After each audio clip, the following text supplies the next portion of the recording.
আবার আসবো এই দেশের শাসন ক্ষমতাতে আসবো, এই দেশকে রিগেইন করব, এই দেশে এইসব হায়নার বাচ্চাদের একদিন বিচার হবে। বড় কিছু আসছে, বড় ঘটনা ঘটবে। আমরা এইভাবে বাংলাদেশকে যেতে দেব না। আমরা ঐক্যবদ্ধ হচ্ছি। বড় সড়ো কিছুর ডাক আসবে। এই হায়নাদের, এই রাজাকারের বাচ্চাদেরকে এই দেশ থেকে রিমুভ করব। বাংলাদেশ আওয়ামী লীগের যত শুভানুধ্যায়ী আছেন, কর্মী আছেন, যত নেতৃবৃন্দ আছেন, যারা আছেন পৃথিবীর যেই জায়গা থেকে শুনছেন, আপনাদেরকে আমি একটা কথা স্পষ্ট জানাই। মাননীয় প্রধানমন্ত্রী শেখ হাসিনা অসম্ভব রকমের শক্ত আছেন। তিনি মানসিকভাবে এত বেশি চাঙ্গা আছেন, তিনি মানসিকভাবে এত শক্তিশালী আছেন যে আমরা যখন ভেঙে পড়ছি, আমরা যখন কাতর হয়ে গেছি তার কাছে, তখন তিনি শুধু একটা কথা বলছেন, অস্থির হয়েও না, অস্থির হয়েও না, ধৈর্য ধরো, ধৈর্য ধরো, আল্লাহকে ডাকো। উনি সবসময়, উনি এত স্ট্রেংথ ওনার গলার ভয়েস। আমি সবসময় একটা কথা আপনাদেরকে বলি, গত 5ই অগাস্টের পর থেকে বারবার করে বলে এসেছি, আমরা সব হারাতে পারি। এই 32 নম্বরের ঘটনা যা ঘটেছে, এটা তো তারা এখন ভেঙেছে, এর আগে তো পুড়িয়ে দিয়ে শেষ করে দিয়েছে। হয়তো বা তারা আরো ভয়ঙ্কর অ্যাটাক করবে, তারা টুঙ্গিপাড়াতে যাবে, বঙ্গবন্ধুর সমাধি অ্যাটাক করবে, যা যা আছে, যেসব চিহ্ন আছে সবখানে। আজকের এই ভিডিও করবার আমার উদ্দেশ্য হচ্ছে দুটা মেসেজ দেওয়া। সেটা হচ্ছে, নেত্রী যতদিন পর্যন্ত জীবিত আছেন, যতদিন পর্যন্ত শক্ত আছেন, আমাদের কাছে এর থেকে বড় সম্পদ নেই। নেত্রী বেঁচে আছেন, নেত্রী যদি বেঁচে থাকে, এই দেশ আমরা রিগেইন করব, এই দেশ আমাদের হবে। আমাদের ভেতর মুক্তিযুদ্ধের সমস্ত স্পিরিট বিদ্যমান। মুক্তিযোদ্ধারা যা করেছে, এটা আমাদের জন্য স্ট্রেইট ওয়ে একটা যুদ্ধ। দ্বিতীয় মেসেজটা হচ্ছে, পৃথিবীর যেই প্রান্তে আপনারা যারা যারা আছেন, আমাদের অসংখ্য গুণমুগ্ধ মানুষরা রয়েছেন, অসংখ্য ভোটাররা রয়েছেন, সমর্থকরা রয়েছেন, যারা পড়াশোনা করছেন, চিন্তা করছেন, যারা কখনো রাজপথের আন্দোলনে আসেননি, যারা নীরবে নিজেদের মতন থাকেন, কিন্তু ভোটের সময় নৌকাকেই ভোট দিয়ে যান। আজকে আমাদের সেই লাইফ লাইন ইউজ করবার সময় এসেছে। পৃথিবীর যেই প্রান্ত থেকে যত রকমের পেশাজীবী আছেন, পৃথিবীর যে কোনো জায়গাতে, আপনারা নিজেদের ভেতরে ঐক্যবদ্ধ হন। কিভাবে? ধরা যাক মধ্যপ্রাচ্যে, ওয়েস্টে, এশিয়াতে, ফার ইস্ট এশিয়া, যেসব যত জায়গা আছে, আফ্রিকাতে যত বাঙালি আছে, যারা মুক্ত বুদ্ধির, মুক্ত চর্চার, বাংলাদেশ আওয়ামী লীগ, বঙ্গবন্ধু, মুক্তিযুদ্ধের পক্ষের, আপনারা সবাই নিজেদের ভেতরে ঐক্যবদ্ধ হন, আলোচনা শুরু করুন। আপনারা জুম মিটিং করতে পারেন, আপনারা হোয়াটসঅ্যাপ গ্রুপ করতে পারেন। এমনও মানুষ আছেন যারা পরিস্থিতি দেখছেন, তারা নামেননি। আমাদের যারা বাংলাদেশে গৃহবধূরা আছেন, সাধারণ মানুষরা আছেন, ছাত্ররা আছেন, যারা নীরবে এসব দেখে কাঁদছেন, কালকে রাত্রে থেকে কিন্তু কথা বলতে পারছেন না। সবাই নিজেদের ভিতরে ঐক্যবদ্ধ হন, নিজেদের ভিতরে মিটিং করেন। আপনাদের জন্য টেকনোলজি এমন ভাবে আছে, জুমে মিটিং করতে পারেন, হোয়াটসঅ্যাপে মিটিং করতে পারেন, বোটিমে মিটিং করতে পারেন, সিগন্যাল আছে, টেলিগ্রাম আছে, যেভাবে পারেন, ইমেল আছে। সবাই সবার সাথে যোগাযোগ রাখুন। প্রত্যেকে এখন ঐক্যবদ্ধ হওয়া শুরু করেন। একটা জায়গাতে চলে যান যে আপনারা আছেন, আপনারা দেশনেত্রী, জননেত্রী, জাতির জনক বঙ্গবন্ধু কন্যা শেখ হাসিনার সাথে আছেন। নিজেদের ভিতরে ঐক্যবদ্ধ হন। বড় কিছু আসছে, বড় ঘটনা ঘটবে। আমরা এইভাবে বাংলাদেশকে যেতে দেব না।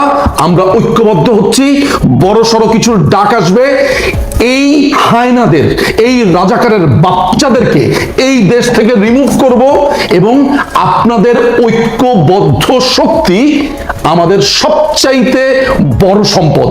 আবারও বলছি 32 পুড়েছে, ধরা যাক সবকিছু শেষ হয়ে যাচ্ছে, আমাদের কার্যালয় হয়তো বা ভেঙে দেবে, আমাদের টুঙ্গিপাড়া ভেঙে দেবে, সমস্ত কিছু। ওরা আমাদের ভেতর একটা ভয় লাগাতে চায়। আপনারা তো নিশ্চয়ই লক্ষ্য করেছেন যে দেশনেত্রী কিভাবে গতকালকে এই ঘটনার মধ্যে দিয়ে স্ট্রেংথ রেখে বক্তৃতা দিয়ে গেছেন। আপনাদের কাছে আমার একটাই অনুরোধ, আমাদের সবচাইতে বড় সম্পদ বঙ্গবন্ধুর দুই কন্যা, বিশেষ করে আমাদের মাননীয় প্রধানমন্ত্রী শেখ হাসিনা এখনো জীবিত, তার কনিষ্ঠ কন্যা জীবিত, এখনো তারা আছেন আমাদের বুকের ভেতর। সবচাইতে বড় সাহস এবং সবচাইতে বড় সম্পদ তারা। একদম ভাঙার কিছু নেই। 75-এর পর আমরা দেখিনি, 21 বছর আমরা সহ্য করিনি, আবার আসবো, এই দেশের শাসন ক্ষমতাতে আসবো, এই দেশকে রিগেইন করব, এই দেশে এইসব হায়নার বাচ্চাদের একদিন বিচার হবে। শুধু এই সংকল্পে সবাই যে যার জায়গা থেকে ঐক্যমত্য হন। ধরা যাক ডালাসে আছেন, টেক্সাসে আছেন, নিউ ইয়র্কে আছেন, লন্ডনে আছেন, ম্যানচেস্টারে আছেন, জোহানেসবার্গে আছেন, মধ্যপ্রাচ্যের দুবাইতে আছেন, সৌদি আরবে আছেন, রিয়াদে আছেন, সেউলে আছেন, সিডনিতে আছেন, মেলবোর্নে আছেন, স্টুডেন্টরা, পেশাজীবীরা, ডাক্তাররা, ইঞ্জিনিয়াররা, ব্যারিস্টার্সরা, লয়ার্সরা, যে যেই পেশাতে আছেন সবাই একসাথে হন। আপনারা হোয়াটসঅ্যাপে গ্রুপ করতে পারেন, জুমে গ্রুপ করতে পারেন, আপনাদের যে কোনো আলাপে আলোচনাতে আমি আছি, আমি আপনাদের সাথে আছি, আমরা সবাই আছি। এই ভিডিওর নিচে আমার ইমেল অ্যাড্রেসটা দিয়ে দিব। যে কোনো প্রয়োজনে যে কোনো সময় আমার সাথে যোগাযোগ করবেন। যদি কোনো ধরনের প্রয়োজন হয় আমরা একসাথে কাজ করব। সারা পৃথিবী থেকে মানুষ ঐক্যবদ্ধ হন। এই হায়নার বাচ্চাদেরকে, রাজাকারের বাচ্চাদেরকে আমরা এই দেশ থেকে নির্মূল করব। আমরা আমাদের কর্মসূচি হাতে নিয়েছি, অনেক বড় কিছু হচ্ছে। আমার যে বেদনা হচ্ছে, আমার যে কষ্ট হচ্ছে, বোধ করি মাননীয় প্রধানমন্ত্রী শেখ হাসিনার সেই কষ্ট তার থেকে আরো অনেক অনেক অনেক অনেক বেশি। জাতির জনক বঙ্গবন্ধু শেখ মুজিবুর রহমানের স্মৃতি বিজড়িত 32 নম্বর রোডের 677 নম্বর বাড়িটি প্রায় ভেঙে ফেলেছে, বুলডোজার দিয়ে এখন ভাঙছে।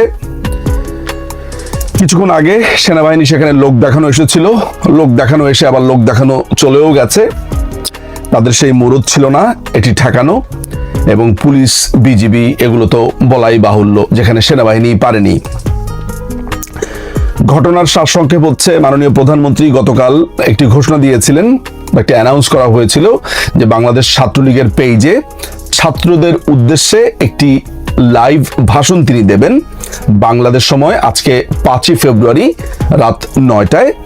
এই সংবাদ পাওয়ার পরপরই দখলদার ইউনুস বাহিনীর যে গুন্ডারা, যে রাজাকার আলবদর বাহিনীর টেরোরিস্ট যারা আছে, তারা ঘোষণা দিয়েছে এই বক্তব্য দিতে দেওয়া হবে না। যদি তিনি বক্তব্য দেন তাহলে 32 নম্বরের বাড়িটি গুঁড়ে দেওয়া হবে। এদের কাছে 32 নম্বরের বাড়িটি শুধুমাত্র একটি বাড়ি।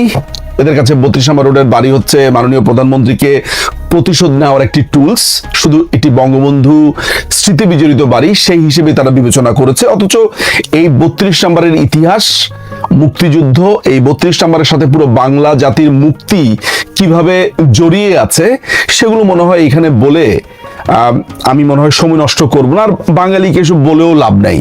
বাঙালি মুক্তিযুদ্ধ, তার আতুর ঘর, কোনখান থেকে 6 দফা এসেছে, কোনখান থেকে আপনার 6 দফার চিন্তা ভাবনা করা হয়েছে, মুক্তিযুদ্ধের কথা বলা হয়েছে, স্বাধীনতার ঘোষণা দেওয়া হয়েছে, এসব সমস্ত কিছু আসলে আমার কাছে এখন বলাটাই একটা সিম্পলি আমার কাছে ওয়েস্ট অফ টাইম ছাড়া কিছুই মনে হয় না। এই বাঙালিকে আমি আর এগুলো নিয়ে কথাই বলতে চাই না। যে গভীর বেদনা, যে কষ্ট লালন করছি এবং সেগুলো ছাপিয়ে বলতে এসেছি, সেটা বোধ করি আমি বলতে পারছি কারণ আমার নেত্রীর কাছ থেকেই আমি সেটা আজকে শিখেছি। শুধু আমি না, লক্ষ লক্ষ মানুষ আজকে একটা ঘটনা তার কাছ থেকে শিখেছেন, একটা শিক্ষা পেয়েছেন। সেটি কি? আমার যে বেদনা হচ্ছে, আমার যে কষ্ট হচ্ছে, বোধ করি মাননীয় প্রধানমন্ত্রী শেখ হাসিনার সেই কষ্ট তার থেকে আরো অনেক অনেক অনেক অনেক বেশি। এইরকম একটা মোমেন্টে আমার মনে আছে ইউকে টাইম দুপুর 3টা, বাংলাদেশ সময় 9টায় মাননীয় প্রধানমন্ত্রী ভাষণ দেবেন। আমার মেয়েকে আমি স্কুল থেকে আনতে যাচ্ছিলাম, আমার সাথে হেডফোন নিতে ভুলে গেছি, আমি কানে দিয়ে শুনছি। মানে সোজা কথা হচ্ছে যে কি বলবেন তিনি আজকে কথা বলবেন, কি নির্দেশনা দিবেন সেসবের জন্য। তো আমার কাছে মনে হচ্ছিল যে এই পুরো ঘটনাটা তো তিনি জানেন যে আজকে তার ভাষণ যদি দেন তাহলে কি করবে না করবে। তারা তো ধমক দিচ্ছিল, নানানভাবে তারা সবাই একত্রিত হচ্ছিল, এই রাজাকার আলবদরদের সন্তানরা। কিন্তু তিনি যখন ভাষণ শুরু করলেন, আমি খালি একটা জিনিস বিস্ময় নিয়ে ভাবলাম যে আচ্ছা, আমার বাড়ি ভেঙে ফেলছে, এই স্মৃতি বিজড়িত বাড়ি, যে বাড়িতে কিন্তু বঙ্গবন্ধুর দুই কন্যা থাকেনও না, এটা মানুষের জন্য তারা দিয়ে দিয়েছিলেন, যাতে সাধারণ মানুষ এসে দেখতে পারে বঙ্গবন্ধুকে